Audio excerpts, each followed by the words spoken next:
Now, Mr. Speaker, water is not optional. Not in my district, not in California, not anywhere. But over the past 5 years, my constituents have struggled to survive without life-giving water in the face of a catastrophic drought.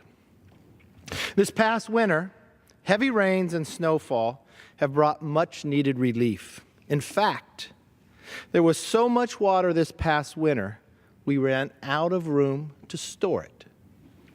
But we cannot always expect a year to bring monsoon-level rains and record snow. What happens if next year's rain and snowfall is average or below average, or we have another drought?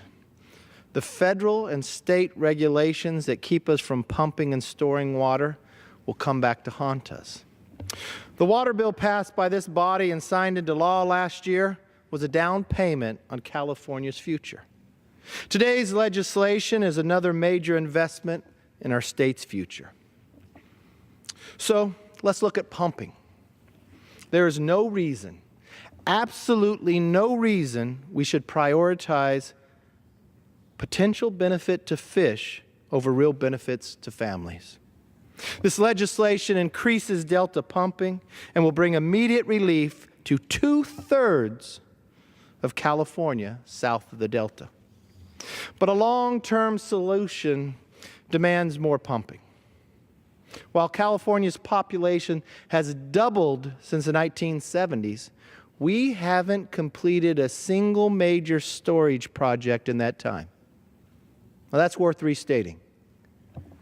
With California's population has doubled since the 1970s, we have not completed a single major storage project in that time. How can California grow and thrive in the future if we depend on inadequate infrastructure from nearly 50 years ago? Currently, 5 reservoir projects have been stalled in regulatory and red tape for decades. If these reservoirs alone are built, we could store between 1 to 1.5 million acre-feet of additional water in our state. So we need to build more storage as soon as possible. Last year's water bill jump-started the process for building new reservoirs in California and West. It was a bipartisan bill, with the vote being hundreds of votes out of the House, more than 70 in the Senate. And today's legislation builds on that by requiring the federal government to finally finish the feasibility studies for the 5 storage projects in California. Then we reform the permitting process so other projects aren't held up for years trying to get approval from a dozen different agencies. So I want to thank Congressman David Valadao for his hard work, his persistence on this issue.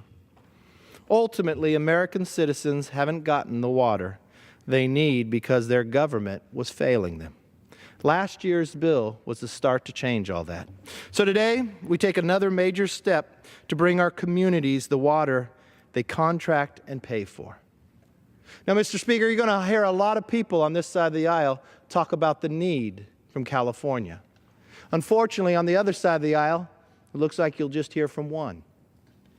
That should show you the need and desire of why this bill is so important, and I yield back.